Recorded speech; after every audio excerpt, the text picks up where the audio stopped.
Assalamualaikum warahmatullahi wabarakatuh. Alhamdulillah, alhamdulillahilladzi bi ni'matihi tatimmus salihah. Asyhadu an la ilaha illallah wa asyhadu anna Muhammadar Rasulullah. Allahumma shalli ala sayyidina Muhammad wa ala alihi wa sahbihi Rasulillah ajma'in. Allahumma yassir wa la tu'assir ya Rabbi tamin bi khair.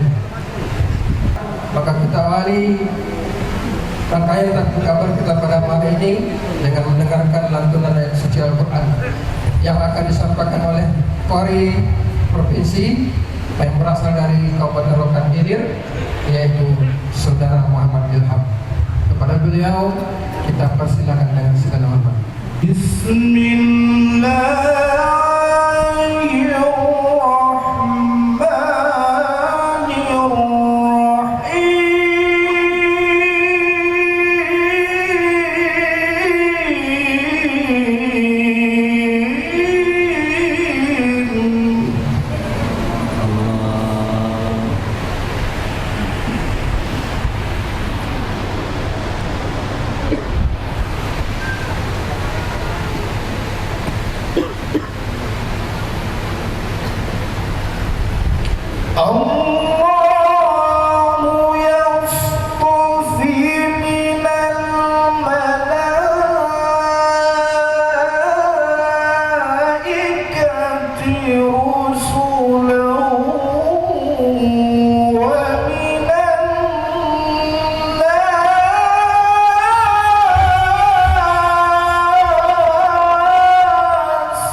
Selanjutnya kita akan mendengarkan sambutan dari pendiri Pondok Pesantren Darul Furqan, yaitu Bapak Haji Zuliyadi.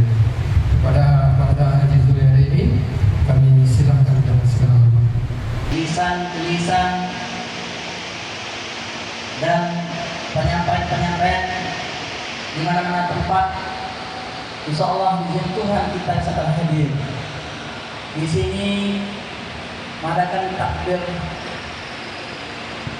akbar bersama Singa Aswaja, Tuan Guru Kiai Haji Muhammad Idrus Ramli. Baiklah, kepada Ustaz kami silakan untuk mengambil tempat. Sebelum Ustaz ceramah, banyak kita bertakbir karena isinya yang datang ini Pak. Kita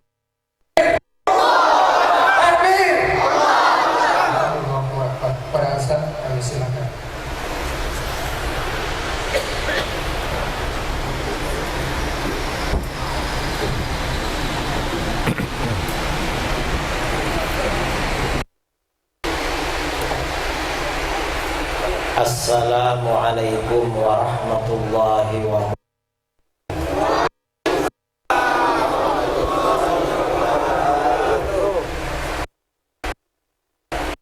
Bismillahirrahmanirrahim. Alhamdulillahi rabbil alamin. Lahul hamdu wa lahul fadlu wa lahul thana'ul hasan. Asyhadu an la ilaha illallah wahdahu la syarika lah. Asyhadu anna sayyidana Muhammadan abduhu wa rasuluh. Allahu rahmatan lil alamin. Basyiran wa nadhiran wa da'iyan ila Allah bi idnihi wa sirajan munira. Allahumma shalli Sayyidina Muhammadin tibbil qulubi wa dawaiha wa afiyatil wa nuril absari wa dhiyaiha wa qutil arwahi wa ghidaiha.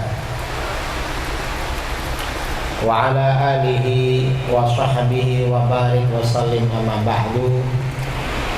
Para alim, para asatidz, para buya, para tuan guru yang saya muliakan dan saya hormati, keluarga besar pengasuh Pondok Pesantren Darul Furqan Kecamatan Kemenuhan Rokan Hulu, yang juga saya hormati wabil khusus Bapak Haji Zulyadaini, juga Al-Ustaz Buya Muhammad Zulhendri yang kita hormati bersama, Bapak Camat Kemenuhan, juga ini mungkin dari Polsek ya, dari Polsek Kemenuhan,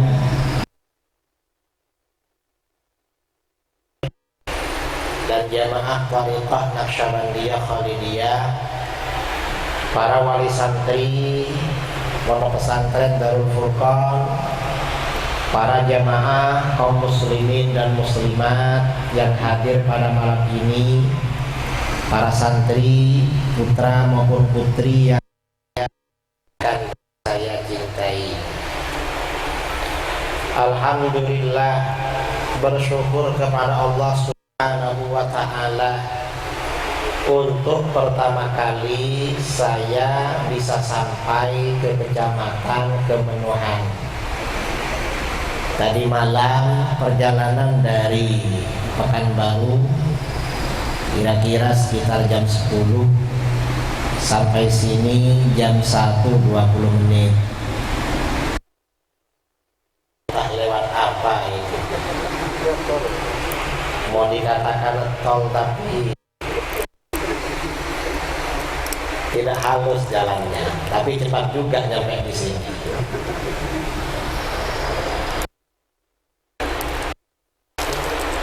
Alhamdulillah pertama kali bisa sampai ke tempat ini. Yang ingin saya sampaikan dalam tabligh akbar malam ini adalah pentingnya pendidikan pondok pesantren, terutama pada zaman seperti sekarang ini. Memang pendidikan pondok pesantren ini dirasa sangat penting zaman seperti sekarang, karena terjadinya carut marut,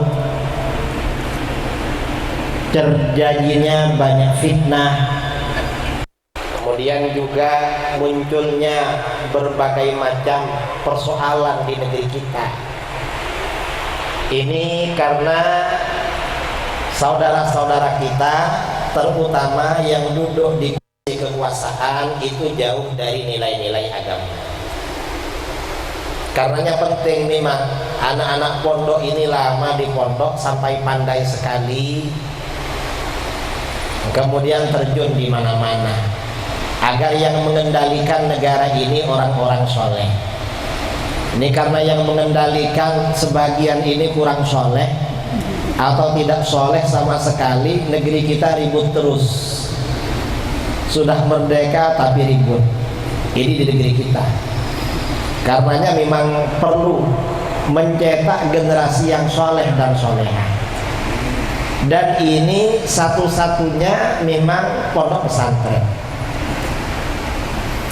Apalagi kita di masa yang disebut akhir zaman.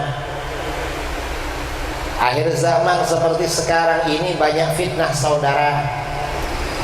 Dalam sebuah hadis riwayat Imam Abu Nuaim dalam Hilyatul Auliya dari Abdullah bin Mas'ud radhiyallahu anhu, Rasulullah sallallahu alaihi wasallam bersabda, "Kaifa antum idza labistum fitnatan fatuttakhadhu sunnatan yarbu fiha as-saghir wa yahbu fiha al-kabir." Bagaimana sikap kalian? Apa yang akan kalian lakukan apabila kalian telah berpakaian fitnah. Di akhir zaman ini disabdakan oleh Rasulullah SAW, umat Islam akan berpakaian fitnah. Kok dikatakan berpakaian fitnah? Ini kata kiasan, kata majaz, kata sindiran. Maksudnya bagaimana? Manusia itu dalam kehidupan sehari-hari pasti butuh pakaian. Saudara ke tabligh akbar pakai baju, ke masjid pakai baju, ke kebun sawit, kebun karet. Sini kebunnya apa saja? Sawit sama karet ya. Pakai baju. Ke pasar, kemana-mana pakai baju. Artinya apa? Baju ini merupakan satu kebutuhan pokok dalam kehidupan manusia. Nah, di akhir zaman ada perkara-perkara, benda-benda yang sebenarnya menjadi fitnah. Fitnah itu artinya apa? Ujian. Fitnah itu bisa berarti ujian, bisa berarti godaan, bisa berarti tantangan. Artinya dampaknya negatif. Di akhir zaman ini benda-benda yang sebenarnya menjadi menjadi fitnah, godaan, gangguan, merusak. Tetapi perkara-perkara itu kita butuhkan seperti halnya kita membutuhkan baju, seperti halnya kita butuh pakaian. Contohnya apa? Televisi. Kira-kira di kemenuhan televisi ada apa enggak? Di rumah-rumah ibu-ibu ada TV-nya apa enggak? Ada TV. Kira-kira TV ini fitnah apa bukan fitnah? Godaan apa bukan godaan? Godaan. Tapi kita butuhkan saudara. Mengapa orang sekarang kalau di rumahnya gak ada TV-nya, khawatir anaknya di rumah tetangga, di rumah saudara yang ada TV-nya. Kadang-kadang TV-nya bukan cuma satu. Di ruang tamu ada TV, di kamar bapaknya ada TV, di kamar anaknya ada TV terus. Dan ini fitnah. Mengapa fitnah? Karena kebanyakan orang menonton TV, yang ditonton itu yang fitnah-fitnah. Saudara di rumah-rumah, kalau TV dinyalakan, kira-kira yang dinyalakan itu acara tabligh akbar apa film sinetron? Kira-kira kan sinetron. Kalau sudah film, saudara, yang namanya film itu fitnah. Pun kalau sudah menjadi film itu fitnah. Mengapa fitnah? Coba ya, misalnya ada film tentang pesantren atau pondok, nanti ada bumbu-bumbunya yang menjadi fitnah. Apa? Misalnya ustadz lirik-lirikan dengan ustazah. Itu di TV. Padahal di pondok gak boleh itu. Tapi pondok versi televisi ada begitu.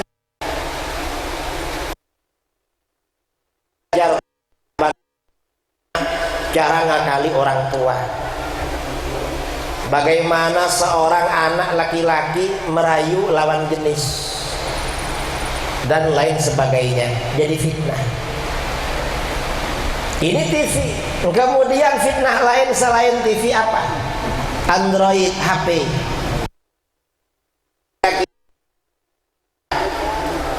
Saudara, kalau yang muda-muda ini rata-rata sudah aki-aki ini punya apa enggak kira-kira? Kadang-kadang punya. Saudara ini punya HP, HP-nya dibuka kira-kira karena ada main yang banyak itu. Yang banyak main-main, gak ada yang nelpon, gak ada yang kirim WA, dibuka terus HP-nya. Sangat penting, kayak penting sekali. Ini fitnah. Kemudian berbagai fitnah yang namanya televisi, namanya HP, di akhir zaman ini dianggap sebagai sunnah. Apa maksudnya dianggap sunnah? Menjadi ganti amalan-amalan sunnah-sunnah yang dulu-dulu. Dulu sebelum TV ini masuk rumah-rumah, di kampung-kampung, di daerah-daerah yang ada TV-nya, yang biasa gak ada TV-nya. Anak-anak itu di kampung-kampung malam-malam kalau di Jawa tidur di masjid, di surau bersama kiainya, ngaji. Setelah sholat subuh ngaji lagi, baru pulang. Itu dulu. Tapi setelah TV ini marak, saudara, sejak era 90-an, TV bukan cuma TVRI, sudah 6 channel waktu itu, dan ada. Akhirnya apa? Anak-anak yang ngaji Al-Quran di musola, di langgar, sudah tidak bermalam lagi. Bermalam di rumahnya nonton TV. Itu pengaruh pada pendidikan, pengaruh pada orang-orang rumahan. Dulu ketika rumah-rumah jarang ada TV, orang-orang dulu habis sholat maghrib, ibunya baca Yasin, bapaknya pegang tasbih. Sekarang ini kalau kita lewat depan-depan rumah malam-malam habis maghrib, itu selesai sholat, ibunya pegang remote di depan TV, bapaknya mainan HP. Artinya mengganti yang sunnah-sunnah dulu. HP juga gitu, saudara. Kan orang biasa ya, ustadz-ustadz, yang ustadz dulu kemana-mana di saku biasanya bawa apa? Bawa tasbih. Kalau naik bis, naik taksi, begitu duduk tasbih buka wiritan. Itu ustadz dulu. Kalau ustadz sekarang kemana-mana HP-nya di saku, duduk di kendaraan buka HP, ke masjid buka HP, padahal ke masjid HP terus. Bukan cuma di sini, saya yang mudah pernah di depan Ka'bah di Masjid Nabawi, pas sholat tiba-tiba ada nada dering berbunyi. Apa nada deringnya? Nada deringnya, saudara, lagu dangdut. Kira-kira kalau lagu dangdut itu orang Arab apa orang Indonesia? Orang mana? Indonesia. Kira-kira Indonesia aja.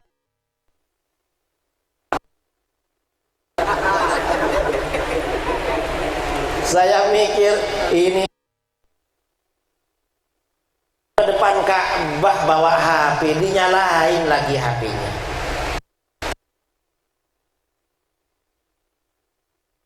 Ya bawa dalail, bawa sholawat, bawa Quran, bawa tasbih, ngaji. Itu bukan mainan HP. Ini benar-benar mengganti sunnah, saudara. Ini artinya ini peringatan pada rasakan begitu, itu nggak bagus.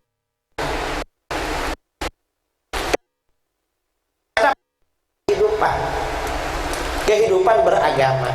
Nah, akibat dari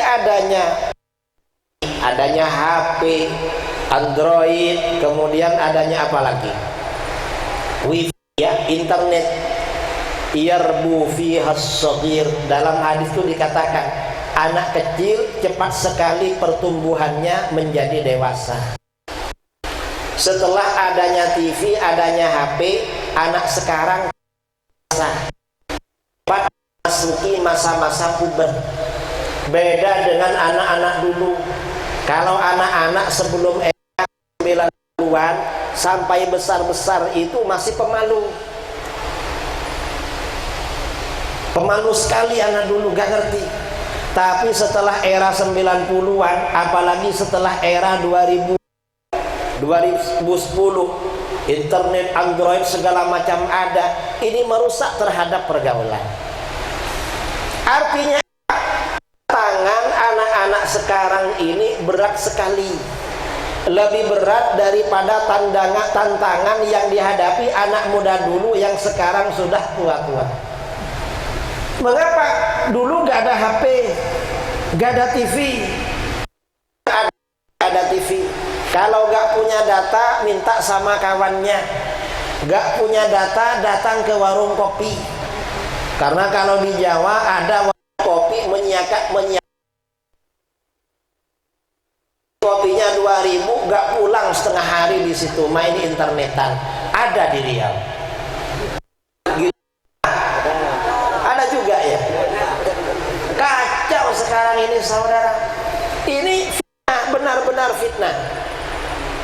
Nah, ini satu-satunya cara menyelamatkan generasi kita agar tidak terpengaruh dengan fitnah ini. Caranya bagaimana? Anak-anak dimasukkan pondok. Ini caranya sekarang. Kalau gak mondok gak bisa. Kalau gak punya HP, minta sama bapaknya HP. Mengapa? Bapaknya pegang HP juga. Saya kalau ada di rumah, sekarang pegang HP, saya taruh.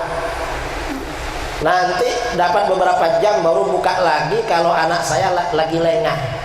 Karena setiap ketahuan buka HP, langsung mengirim, pinjam ya, pegang HP, dipinjam sampai habis baterainya.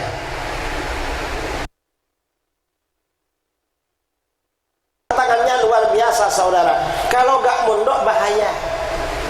Ini tantangan ya yang disebarkan di HP, yang namanya narkoba, pergaulan bebas, ajaran-ajaran sesat, ajaran-ajaran yang anti tarekat, ya pokoknya yang nakal-nakal.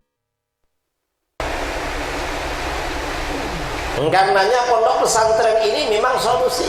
Pondok pesantren Darul Furqan ini harus kita dukung. Anak-anak kita yang belum mondok, masukkan ke pondok.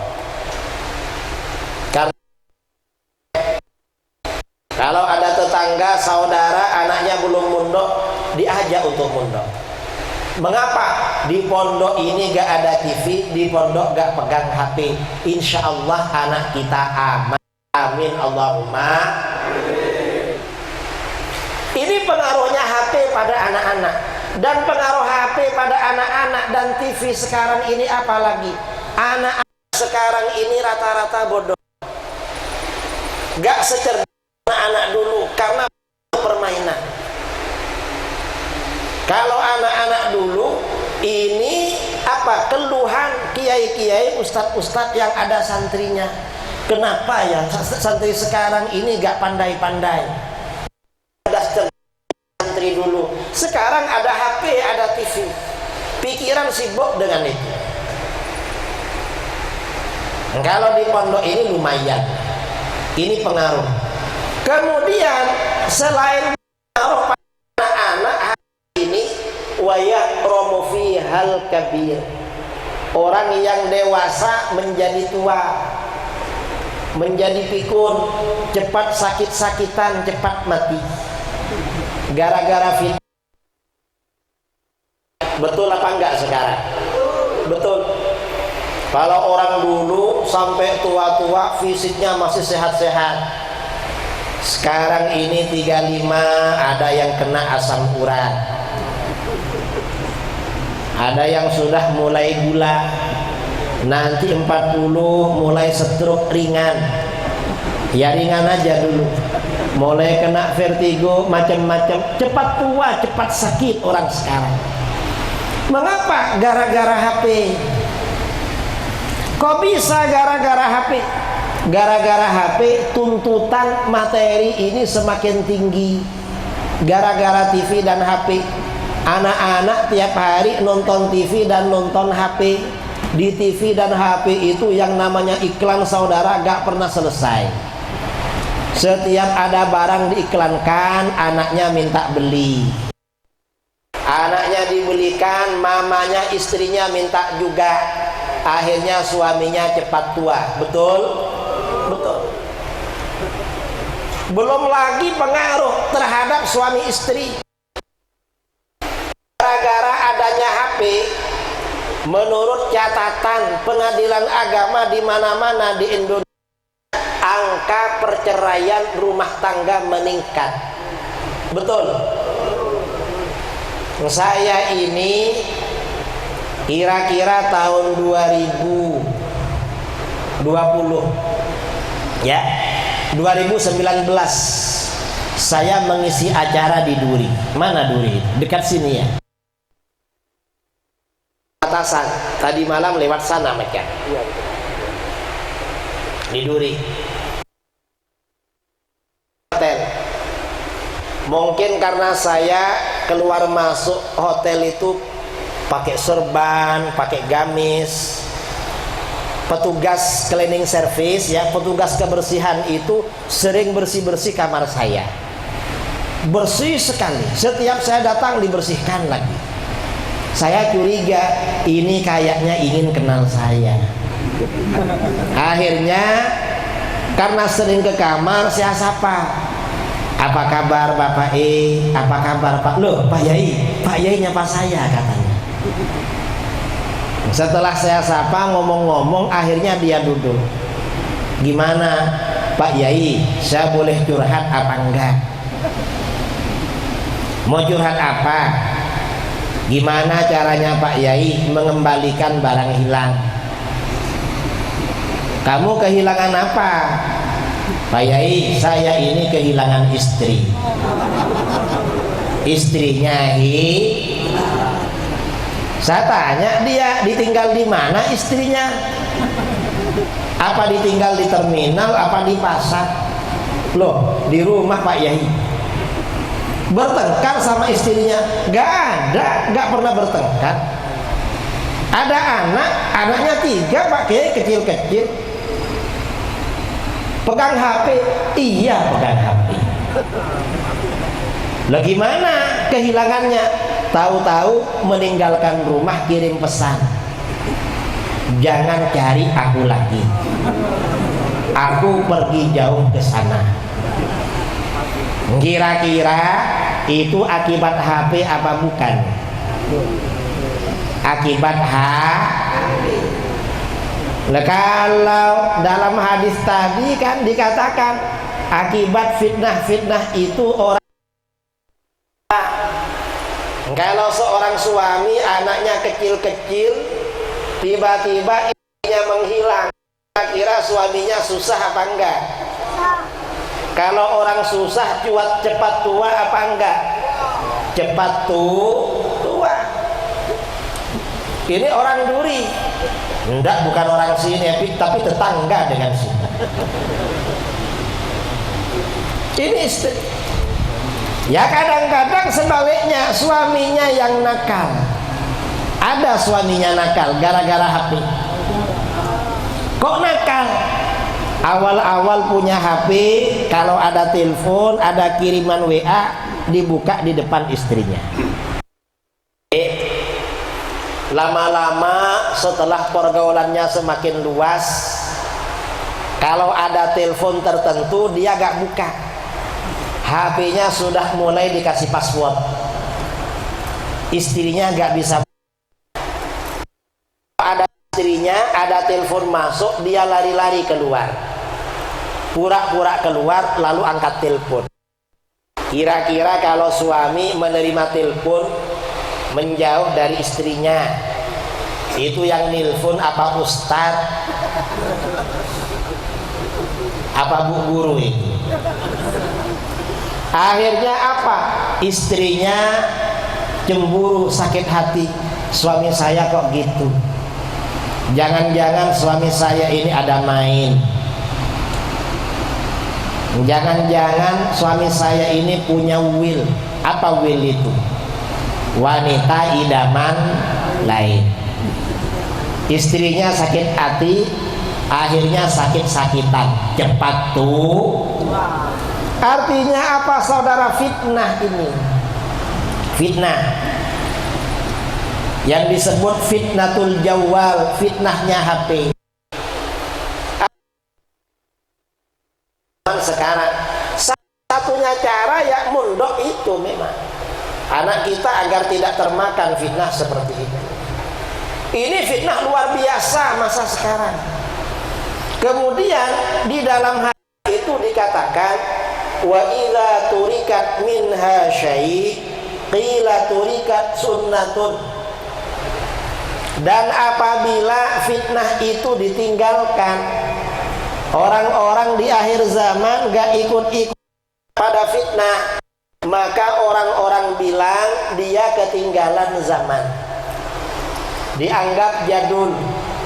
Orang ini kalau gak punya HP dianggap ketinggalan zaman, HP-nya jelek dianggap ketinggalan zaman. Betul saudara, ini pengaruh fitnah zaman sekarang. Tadi disebutkan oleh MC, saya ini mondoknya lama. Ya gak lama sih, saya mondok cuma 20 tahun. Karena ulama-ulama dulu ada yang 30 tahun, 35, ada yang 40 tahun. Saya ini cuma 20 tahun, gak lama. Tahun 2004 saya pulang dari pondok. Orang tua menginginkan saya berkeluarga, menikah. Waktu itu belum punya calon. Jumpa dengan kawan, masih saudara. Tanya dia, kamu gak punya HP? Saya bilang, saya buat apa punya HP? Saya tidak merasa perlu menelpon orang. Dan saya pikir orang lain juga gak ada yang penting menelpon saya. Kata kawan ini, sekarang ini zamannya, kalau gak punya HP ketinggalan zaman. Oh gitu, iya. Saya gak punya uang mau beli HP. Ini baru pulang dari pondok ini, gak jelas mau kerja apa, mau gimana, gak jelas. Gak jelas. Kata kawan ini, kamu ini sering diperlukan kiai-kiai.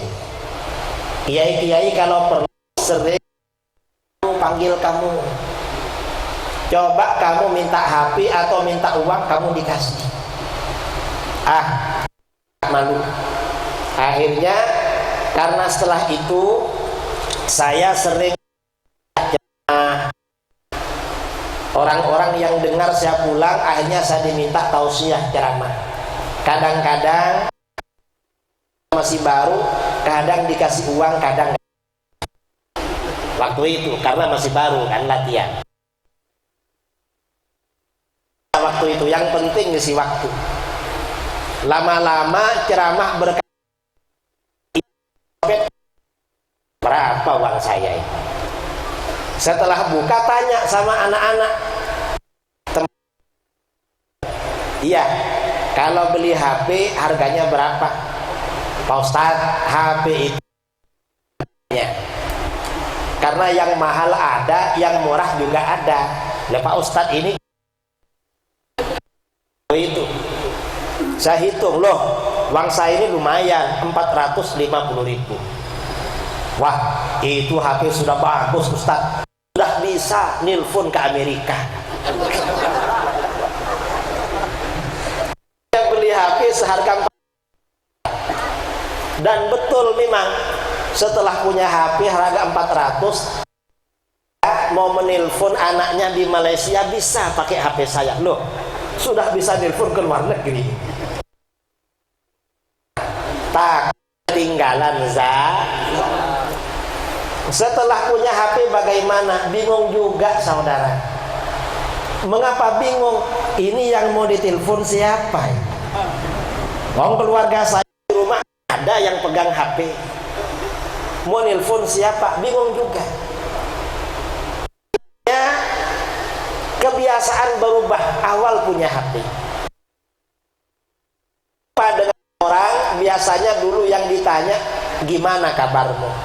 Sekarang yang ditanya berapa HP kamu? Nomor HP sekarang. Lama-lama menjelang bulan puasa, berbulan-bulan sibuk dengan HP. Sebentar lagi Ramadan. Ini HP nanti gak jadi, gak bilang-bilang langsung dijual. Pertengahan Ramadan kawan-kawan datang. Apa? Kok gak bisa dihubungi? Sudah saya jual HP-nya kan. Akhirnya beli lagi saudara. Sama kawan-kawan suruh beli lagi. Tahun 2009 jumpa kawan satu pondok. Tanya pada saya, 2009 saya sudah ceramah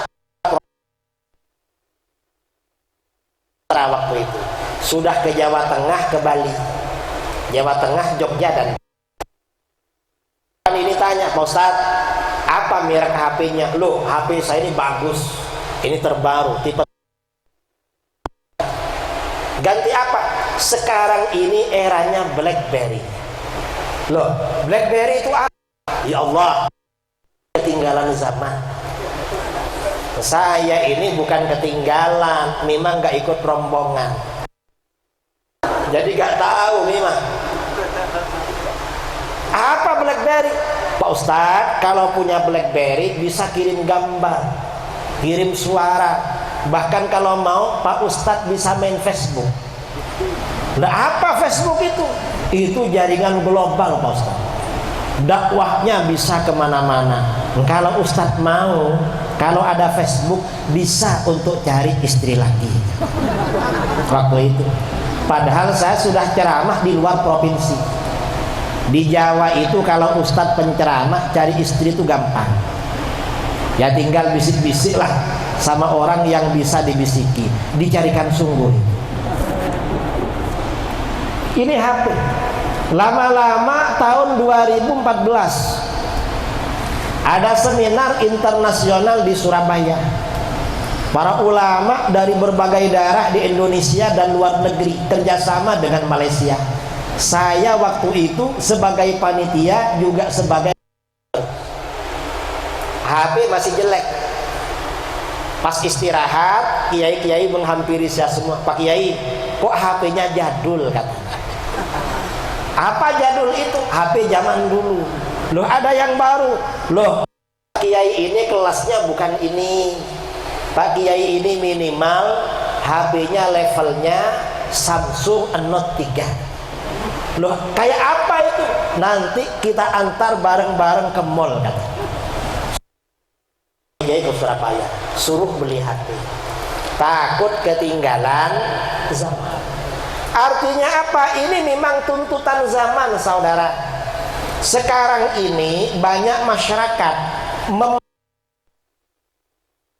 bukan karena kebutuhan hidup, tetapi karena gaya hidup. Dan itu gak bagus. Mengapa gak bagus? Merusaknya di mana? Akhirnya yang ada di pikiran cuma urusan dunia. Pikirannya lupa urusan akhir. Kalau orang ini sudah lupa urusan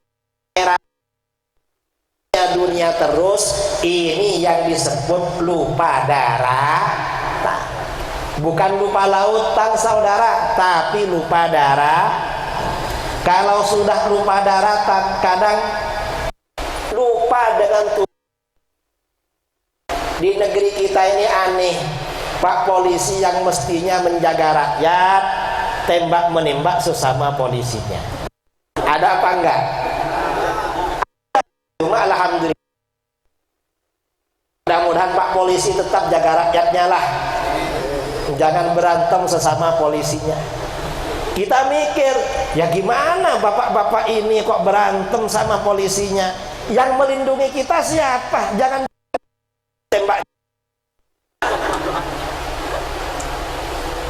Ini akibat orang-orang lupa darah. Dan gak boleh lupa daratan itu. Orang itu harus selalu ingat urusan akhir. Kalau dunia dunia ingat dikit-dikit aja lah, tapi kalau akhirat yang banyak. Mengapa? Karena itu memang tujuan. Tadi kan dikatakan, siapa yang bilang tadi? Orang ini kalau sudah kita hidup di dunia. Makanya sabda Rasulullah SAW ya, pentingnya orang selalu memikirkan akhirat. Dan ini ada hubungannya juga dengan pondok. Maka akhiratu hammahu ja'alallahu ghinahu fi qalbihi. Siapa yang menjadikan akhirat sebagai pikirannya, yang dipikirkan itu akhirat terus, maka akan rasa kaya di hatinya. Artinya apa? Hatinya tidak akan dihinggapi rasa galau, tidak dihinggapi risau, gelisah karena urusan dunia. Mengapa? Karena pikirannya fokus memikirkan akhirat. Ini kalau orang pikirannya akhirat. Waktunya anaknya belajar karena pikirannya akhirat. Ini kemana ini? Sekolah umum apa ke pondok? Akhirat. Akhirnya masuk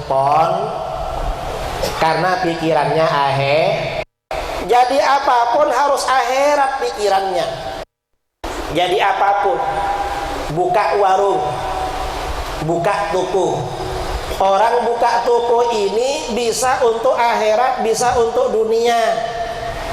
Gimana kalau untuk akhirat? Kamu kenapa buka toko? Pertama, saya buka toko niatnya untuk memudahkan hajat umat Islam atau orang-orang sekitar sini. Kalau perlu apa-apa, gak perlu jauh-jauh beli barang, cukup ke toko saya. Ini kan namanya niatnya memudahkan orang lah. Yang kedua, kalau adalah banyak sebagai bekal untuk beribadah kepada Allah.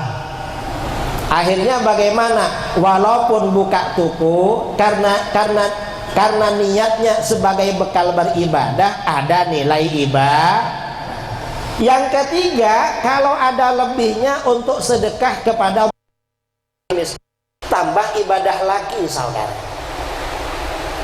Ini orang buka toko. Jadi pejabat juga ngelamar jadi polisi, akhirnya jadi sungguh, ngelamar jadi guru, ASN, pegawai negeri. Tujuannya apa? Saya ini begini tujuannya agar fisik saya berguna bagi kepentingan bangsa atau bagi kepentingan umat Islam. Kalau saya menjadi ini, saya jalankan amanat sungguh-sungguh. Niatnya memang akhirat ini untuk kepentingan orang lain. Karena gak bisa, walaupun misalnya ya orang jadi polisi, jadi pegawai negeri, dapat gaji. Kalau gak ada orang-orang seperti itu, ya repot juga kita hidup di dunia. Yang menjaga keamanan kita ini harus ada. Saya kemana-mana sering memang dibantu polisi. Enak juga dibantu, kita kan gak repot-repot. Orang jadi pegawai negeri bisa, tapi bagaimana? Niatnya memang untuk menjaga keamanan. Karena kalau umat Islam ini aman, ibadah menjadi tentram, bisa khusyuk ibadah. Kalau negara itu aman. Kalau negara gak aman, takut mau kemana-mana. Jadi ada nilai akhirat. Jadi apapun ini. Nah, orang ini kalau pikirannya akhirat terus, anugerah pertama dari Allah, Allah berikan rasa kaya hati. Artinya tidak ada galau, gak ada gelisah, gak ada risau. Mengapa? Yang dipikirin akhirat terus. Karena kita perlu introspeksi. Kalau sewaktu-waktu di pikiran kita ada perasaan galau, ada risau, ada gelisah, susah tentang rezeki yang akan datang, jangan-jangan kita ini kurang memikirkan akhirat. Ini balasan yang pertama. Yang kedua, orang yang pikirannya akhirat, anugerah yang kedua dari Allah, wa jama'alahu syamlahu. Allah himpun. Artinya apa? Orang ini gampang rukun dengan orang lain. Ini kalau orang yang ikhlas-ikhlas, ulama kita, guru-guru kita, tokoh-tokoh kita yang ikhlas-ikhlas, pikirannya akhirat terus, semua orang dekat dengan dia. Kadang-kadang di mana-mana Pak Polisi itu kadang ada yang nakal, itu dekat dengan orang walaupun Pak Polisi. Apapun itu, memang dekat, itu balasan dari Allah. Orang ini kalau pikirannya akhirat terus didekatkan dengan Allah. Karenanya kiai-kiai, para ulama yang soleh-soleh itu siapa saja, mulai dari yang baik-baik, yang nakal-nakal, yang jahat-jahat, datang semua pada beliau, diterima. Mengapa? Pentingan orangnya ikhlas, gampang rukun dengan orang. Yang ketiga, balasan yang ketiga dari Allah, anugerah yang ketiga, wa atathud dunya wa hiya raghimatun. Dunia datang pada orang tersebut dan hina. Artinya apa? Orang yang ikhlas, pikirannya akhirat terus, rizkinya datang dari jalan yang tak disangka-sangka. Rizkinya datang tanpa melelahkan pikiran, tanpa menyusahkan pikiran. Ini orang yang pikirannya akhirat terus. Dan ini banyak contohnya saudara. Ini yang pertama. Yang kedua, ini yang akhirat. Ada orang yang pikirannya dunia terus. Wa man kanatid dunya hammahu. Siapa yang menjadikan dunia sebagai pikirannya, yang dipikirkan itu urusan dunia, menumpuk kekayaan sebanyak-banyak dunia, ja'alallahu faqrahu baina ainai. Allah jadikan rasa fakir hinggap di antara kedua matanya. Artinya apa? Orang ini selalu dilanda ketakutan, selalu dihinggapi perasaan risau, dihinggapi kegalauan, dihinggapi kesusahan tentang rizki yang akan datang. Mengapa pikirannya? Karena pikirannya dunia Dan kita sering perhatikan, ada orang penghasilannya biasa-biasa tapi hidupnya tenang. Ada orang lebih kaya dari dia tapi lebih susah hidupnya. Pikiran. Mengapa? Oh, berarti yang pertama orangnya ikhlas, banyak mikir akhirat. Yang kedua, walaupun kaya, pikirannya uang terus, selalu dilanda ketakutan. Karenanya orang pikirannya dunia, kerja ini pikirannya dunia, ngelamar ini untuk dunia. Ini sebentar lagi 2024 banyak orang ngelamar. Ngelamar apa ya? Ya terserah lah. DPR. Kalau DPR ini tujuannya menumpuk kekayaan, dihinggapi rasa takut terus. Takut gak jadi. Nanti setelah jadi, takut gak jadi lagi. Ya macam-macam. Nggak ada selesainya. Mau jadi takut di PAW, takut dipecat, macam-macam. Kemudian wa farraqa lahu syamlahu. Akibat yang kedua, orang yang pikirannya dunia terus, Allah cerai-beraikan dengan orang-orangnya, gampang berantem dengan kawannya, gampang bermusuhan. Kalau orang buka toko karena pikirannya dunia terus, ada tetangga sebelah buka toko juga, kira-kira marah apa enggak? Marah. Karena pikirannya dunia. Coba dia pikirannya akhirat, wis gak apa-apalah, bagi-bagi. Santai dia, pikirannya akhirat. Begitu bapaknya meninggal, bapaknya kaya, anaknya berantem. Mengapa berantem? Karena rebutan dunia. Bikin bermusuhan saudara dunia ini. Yang ketiga, akibat dunia. Orang yang pikirannya dunia terus, akibat yang ketiga, walam ya'tihi minad dunya illa ma qaddara lahu. Dan dunia yang datang pada oleh Allah, yang tak ditakdirkan gak akan datang. Maunya ingin kaya, Akhirnya segala cara dilakukan, belum tercapai, mati dia. Ini ada cerita, tapi bukan cerita sekarang. Yang sekarang nggak perlu diceritakan, karena ceritanya tahu semua, dan ceritanya berubah-ubah tiap hari. Yang sekarang ini cerita ya dulu tentang Nabiullah Isa alaihissalam. Suatu ketika ada seorang anak muda mendatangi Nabi Isa. Ditanya oleh beliau, "Kamu perlu apa?" "Saya ingin mengabdi pada baginda, ingin menjadi pelayan, menjadi khadim." Apa kalau kata orang Riau itu?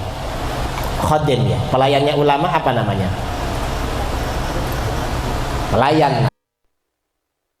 Itu kamu ikut saya. Akhirnya anak muda ini berjalan. Dulu itu kemana-mana andalannya jalan kaki, berjalan sama Nabi Isa. Setelah waktu agak siang, waktunya sarapan pagi, Nabi Isa ngajak berhenti. Berhenti dulu, kita duduk. Begitu duduk, Nabi Isa mengeluarkan 3 potong roti. Kita sarapan dulu. Yang 1 potong buat kamu, 1 potong buat saya, 1-nya kita sisakan. Akhirnya makan roti berdua. Selesai makan roti, sisa 1 potong. Nabi Isa bersabda, "Tunggu ya di sini. Saya mau ke sungai, mau minum." Nabi Isa ke sungai. Setelah minum, Nabi Isa kembali lagi ke situ. Ternyata roti yang sisa 1 potong sudah habis. Nabi Isa tanya sama, "Mana roti yang sisa 1 potong?" "Saya gak tahu Nabi Allah." "Gak tahu?" "Iya." "Tahu gak apa-apa." Bilangnya gak tahu, padahal yang jaga dia di depannya.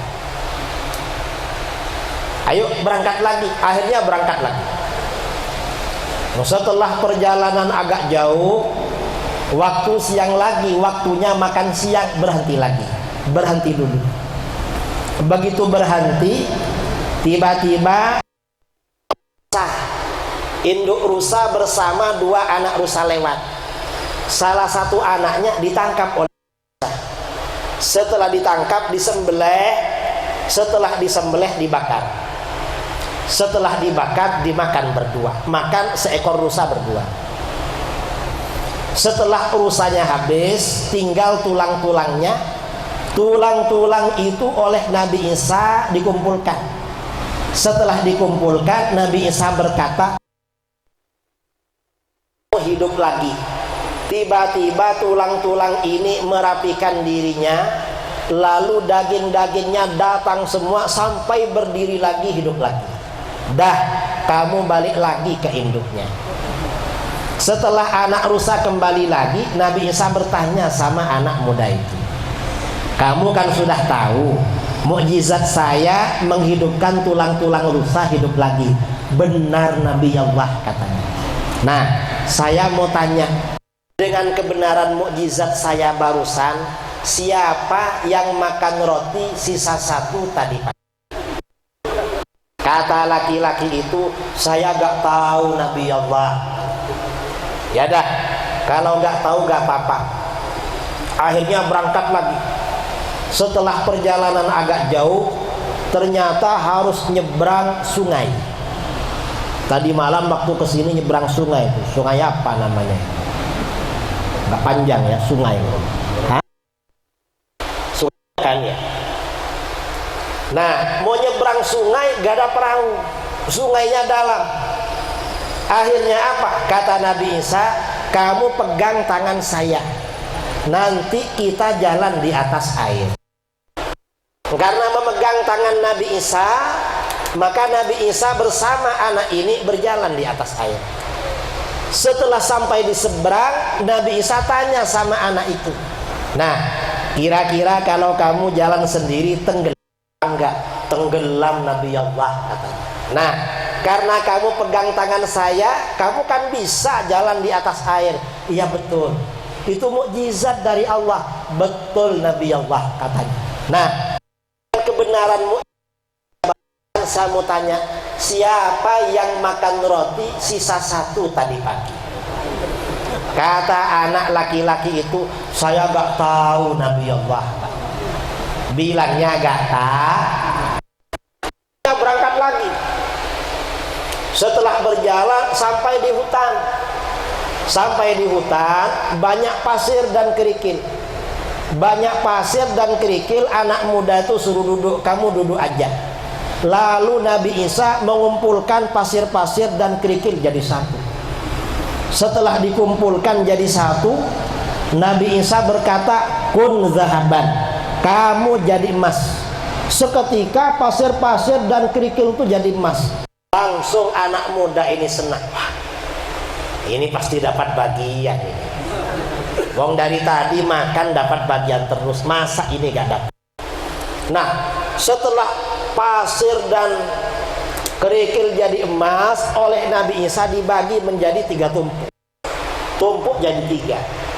Setelah dibagi menjadi 3 tumpuk, anak muda itu tanya, Nabi Allah, itu kok jadi 3? Mau diapain itu? Kata Nabi Isa, yang 1 tumpuk itu buat kamu. Terus yang 1 tumpuk buat saya. Yang satunya lagi buat yang makan roti sisa 1 tadi pagi. Kata anak muda itu, saya ya Nabi Allah makan tadi, katanya. Ya dah, kalau begitu yang 1 tumpuk itu buat kamu juga, yang ini bagian saya buat kamu juga. Tapi mulai sekarang kamu gak boleh ikut saya. Orang ini turun derajat, saudara. Akhirnya pelayan seorang nabi sekarang menjadi pelayan dunia yang tidak ada harganya. Ditinggal oleh Nabi Isa. Nabi Isa pergi sendiri. Anak laki-laki ini sibuk mengumpulkan emasnya yang tumpuk-tumpuk. Ketika dia sedang sibuk mengumpulkan emasnya ini, datanglah 2 perampok. Perampoknya bawa pedang. Kamu pilih mati atau hidup? Kalau diserahkan hidup, kalau gak mau dipedang. Pilih. Akhirnya kata anak laki-laki ini, karena dia sendirian ngajak damai, gini ajalah kita damai. Ini kan emasnya banyak, gimana kalau kita jadi 3? Kita bagi jadi 3. Kita gak perlu bertengkar. Ya dah kalau begitu. Akhirnya dibagi 3 lagi. Setelah dibagi 3 lagi, waktu sudah agak sore, 3 orang ini pada lapar. Gimana, kita ini lapar semua, waktunya makan malam, makan sore. Mereka rembukan, gini ajalah, yang 1 orang pergi ke kampung membeli makanan, yang 2 orang bertahan di sini menjaga emas ini. Oh ya baik kalau begitu. Akhirnya 1 orang pergi ke kampung beli makanan, yang 2 orang kawannya jaga di sini. Di perjalanan, yang 1 orang ini mikir, gimana ini caranya agar emas itu buat saya aja. Kawan yang 2 orang tuh biar gak dapat, gimana caranya? Mikir dia. Lama-lama timbul pikiran, oh ada caranya. Nanti makanan yang 2 bungkus saya kasih racun aja. Mampus dia. Akhirnya dia beli makanan 3 bungkus. Satunya dia makan, yang 2 bungkus dibawa pulang dan dibelikan racun, kasih racun di dalamnya.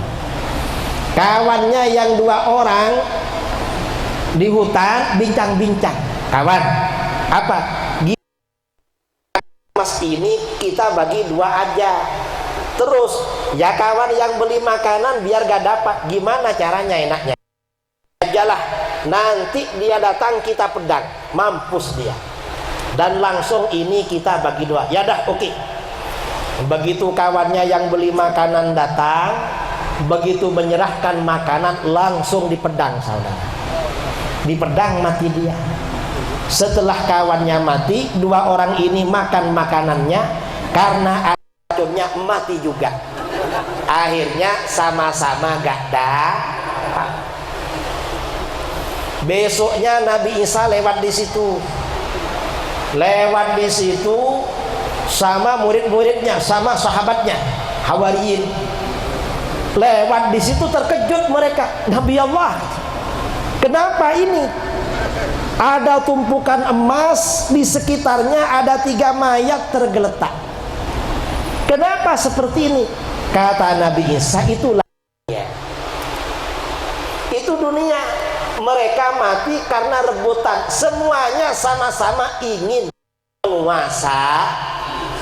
Kalau sama-sama ingin menguasai, tembak-tembakan saudara, mati semua. Cuma yang sekarang baru 1 yang mati, yang lain belum mati, nggak tahu kapan mau menyusul.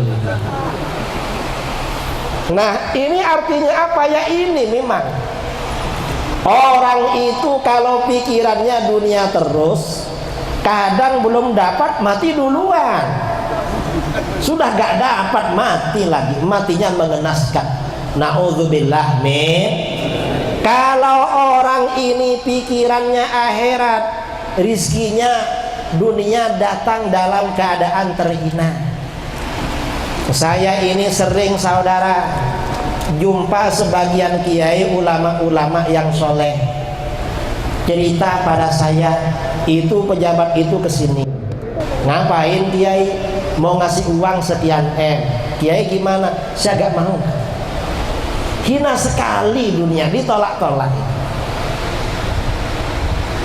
Karenanya kita ini ya di sini, di orang Riau, orang Medan, orang mana, orang Aceh, orang Padang, ini kan rata-rata ikut Thariqah Naqsyabandiyah Khalidiyah.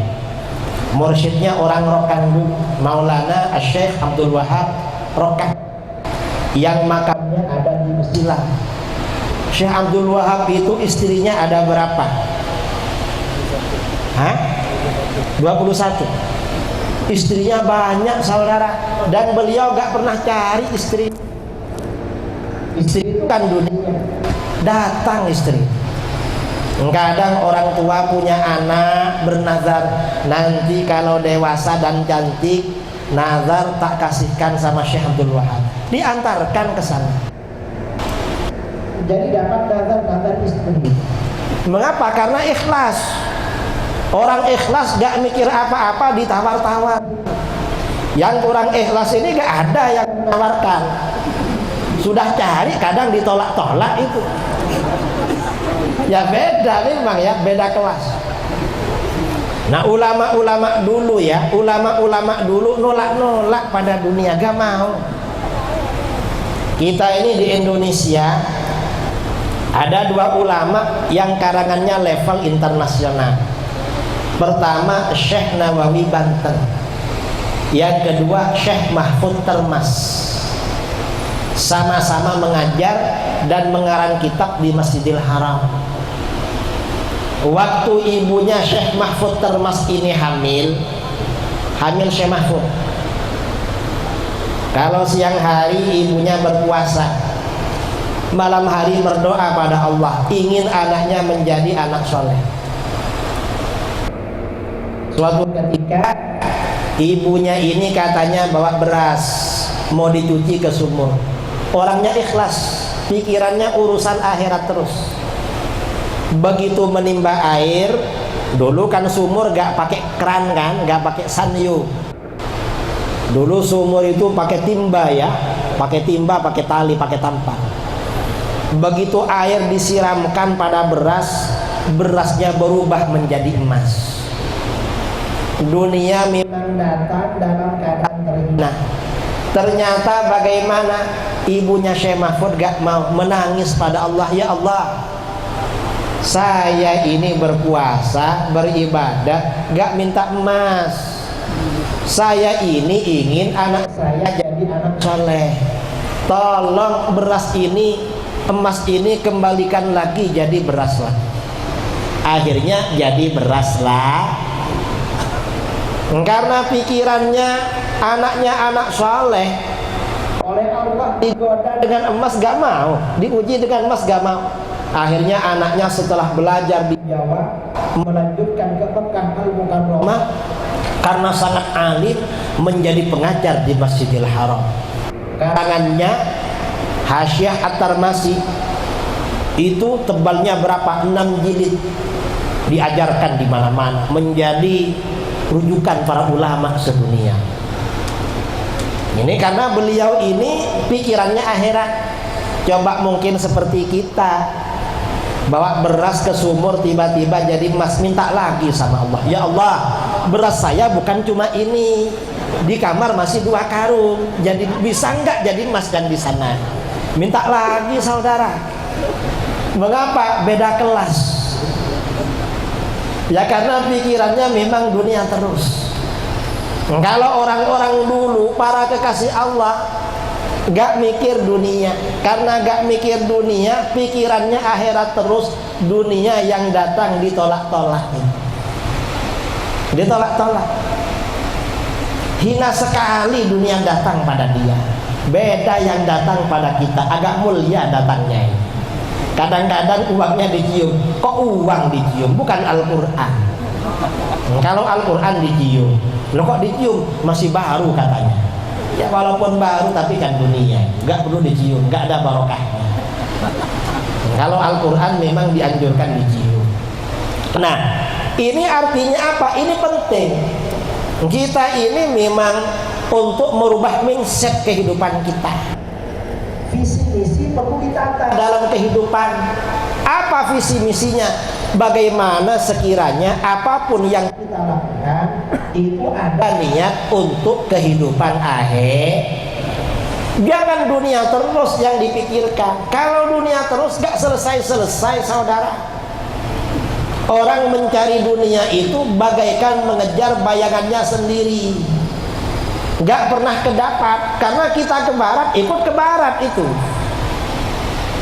dunia gak bisa dikejar.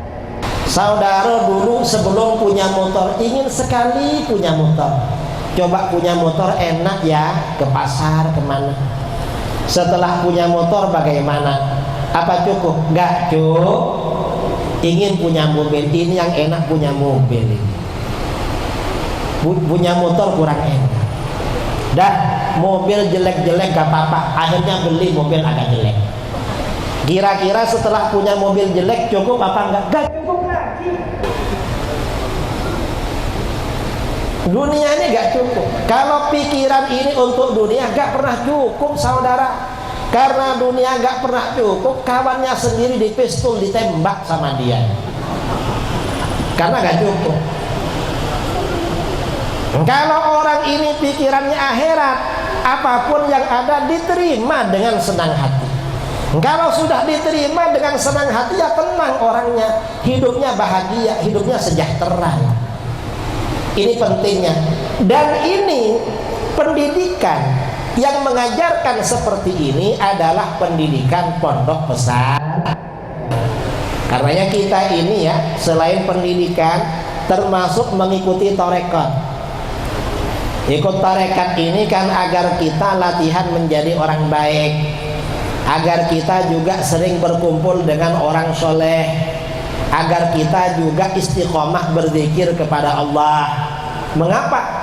Di dalam Al-Quran, ala bidzikrillah tatmainnul qulub. Ingatlah, hanya dengan berzikir kepada Allah, hati seorang mukmin akan merasakan ketenangan. Jadi hanya zikir. Kalau kita ini galau, mungkin zikirnya sangat kurang. Karenanya kita perlu ikut tarekat. Nah, saya kira ini ya yang perlu saya sampaikan dalam tausiah tabligh akbar pada malam ini. Karena seperti acara tadi pagi, saya biasanya ada sesi tanya jawab. Mungkin malam ini dari saudara-saudara ada yang mau ditanyakan. Kalau ada yang mau ditanyakan, sebelum saya off-kan, saya beri kesempatan waktu saya kembalikan kepada MC untuk memandu jalannya sesi tanya jawab. Baik, bapak-bapak, ibu-ibu, jamaah sekalian, kita sudah dengarkan bersama tausiah yang telah disampaikan oleh Kiai. Di antara kita mungkin ada yang ingin bertanya kepada beliau, maka kami sediakan waktu sesuai dengan yang sudah disampaikan Ustaz tadi. Pada bapak-bapak yang ingin bertanya, kami silakan.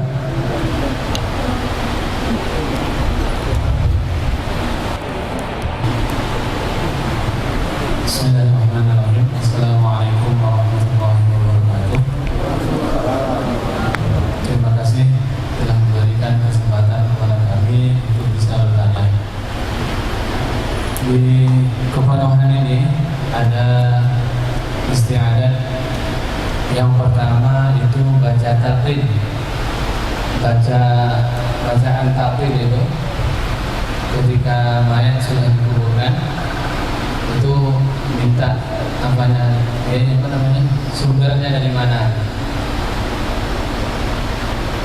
Kemudian yang kedua, di Kota Tengah ini, di Pemenuhan ini ada juga kebiasaan yang dari dulu, zaman dulu itu ada namanya penambakan kubur atau meninggikan kubur. Itu mengundang adat istiadat, perangkap-perangkap pemerintahan juga. Kemudian diadakan di situ mendoa, jadi itu minta pecahan. Terima apa? Biasanya itu dilaksanakan 100 hari atau 1000 hari, memperingati daripada acara penambahan kubur tersebut. Yang pertama, kalau talqin itu dasarnya hadis dari Abu Umamah radhiyallahu an, riwayat Imam At-Tabrani. Sebagian ulama mengatakan hadis hasan, sebagian mengatakan dhaif, tapi sepakat mengamalkan itu. Dan kata Imam Ibnu Qayyim al-Jauziyah dalam kitab Ar-Ruh, di mana-mana orang dikubur ditalqin. Jadi itu ijma pengamalan kaum muslimin. Jadi ijma itu. Ya baru-baru ini ya, sekarangan ini baru ada orang nggak mau talqin.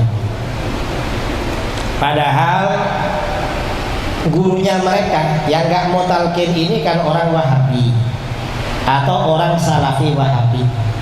Ulama yang menjadi panutan mereka, Syekh Ibnu Qayyim al-Jauziyah dalam kitab Ar-Ruh itu menganjurkan bacaan talqin.